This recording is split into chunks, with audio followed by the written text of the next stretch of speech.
Boredom is the drug you need to avoid, because that's where people start making bad choices. Typically, they don't become a drug addict. They become a consumer of garbage. They waste time. They consume excuses. Dude, I got 168 hours in a week. I think that's what it is. Dude, I want to use them all, man. You need to make goals that are giant.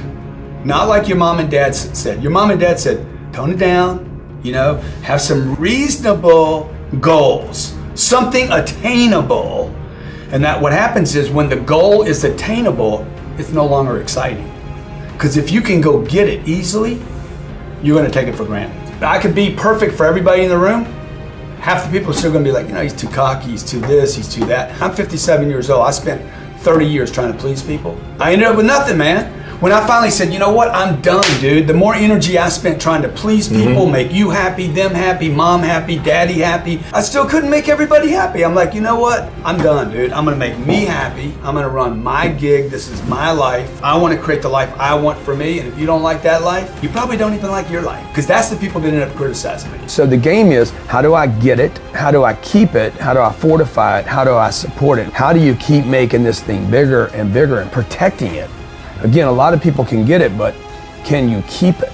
And then can you make it bigger? That means people. I need good people. I need more ideas. I need more production. I need to not get complacent. Absolutely, I want to do things I don't want to do. I hear guys say, I don't do stuff I don't want to do. Who are you?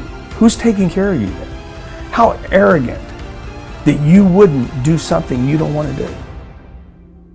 Most people grow up poor and they want to move up. We never hear any stories about people that start in the middle and go straight down, okay? And I went straight down and then down and then down. I'm a guy that grew up in the middle class. All I do is do drugs all day long. I don't learn a damn thing, nothing. One night, there's a deal that goes down in my house. Me and another buddy are partying. I open the door to walk this dude out, and this other guy jumps up on this step, puts a .45 caliber pistol right in my face, literally right here in my face. Jammed the barrel right into my head. You can see the scar right here, okay?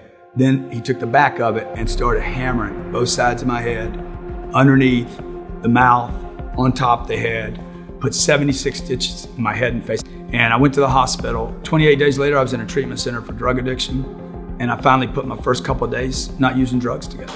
But more importantly than not doing something, I started something that day. I'm going to become somebody. If you turn the TV on, you're gonna hear bad news, bad news, bad news.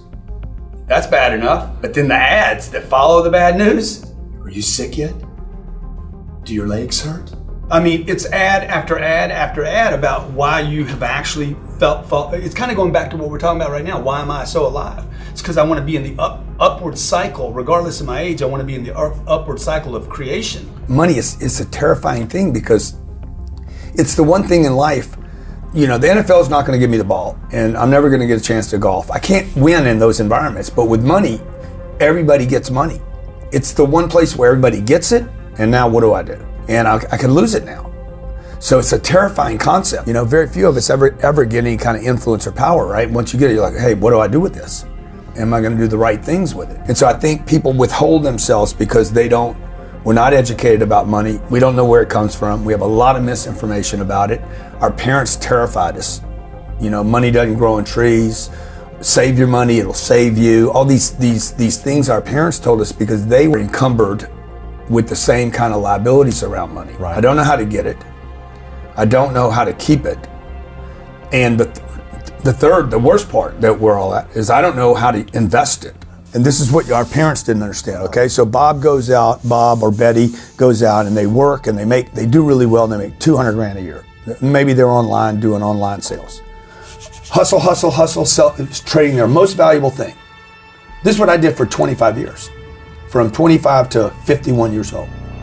Spent my most valuable asset, time, to get money, terrified every second of every day. That's really what's driven me the whole time, was terror. Like, when you don't know, you're going to be scared. Yeah. So I'm going out to get money. I won't spend any of it because I'm terrified. If I can't, I don't know how to get more. I'm worried I can't keep getting more. So what do you do with $1,000, right? I think you just got to keep investing in you until now I'm making $3,000. Okay, boom, reinvest all that again. But what we do is we start taking it off the table, right? So I think people just need to get on that cycle of like, okay, I'm gonna keep repeating this activity. I'm gonna reinvest some money in myself, go to the workshop or whatever. Monday, I gotta be hustling again. Until, okay, now I got $4,000. Okay, now I got $5,000. Now the income's starting to pick up. Income has to pick up. The income should be an indication that whatever you're learning is helping you. Until one day you're like, okay, I have more money here than I can actually, there's nothing I can go to get rid of this money. You need to get rid of that money though. You shouldn't put money in a house, you should put money in your brand. You should put money in the marketing. You should promote yourself, not put money in where you and the kids live. Because it's dead money. I mean, a house can't make you money. A house does not make you money. The only reason people think a house makes them money is they're comparing it to if I rent, that costs me money. But if you need to go to a hospital, you don't buy the hospital, you rent a bed to get out of there as fast as you can. If you go on a trip, you go to America and you want to go to Disneyland, you don't buy the hotel, you rent a room. And nobody thinks poorly of that. They're like, yeah, I'm gonna go there, use the place and get out. That's what you should be doing with your living. Find a place where you can rent, pay rent monthly. Don't own the house.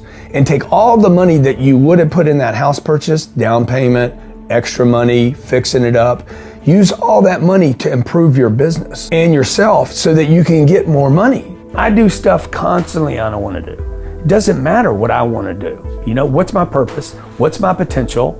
And am I willing to work toward that? So an idea that I would work 4 hours, no, well, that's just not real for me. If you told me, hey man, I got this opportunity for you to work part-time, I have zero interest. I want to be great at what I'm doing. And I know without reading any book, I have to dedicate time and energy, effort, and I have to hit. I have to be frequent. I've never gotten good at anything. It's been a lot of work for me. So everything for me, whether I'm that little uncoordinated kid, it's taken a lot. You know, it's taken me 30 years to find any kind of success or any sense of, okay, I'm starting to find myself. You know, probably 2,000 or 3,000 speaking engagements before I felt like I was comfortable on stage. 3 businesses that were freaking jamming before I said, you know, you might actually be a legitimate businessman.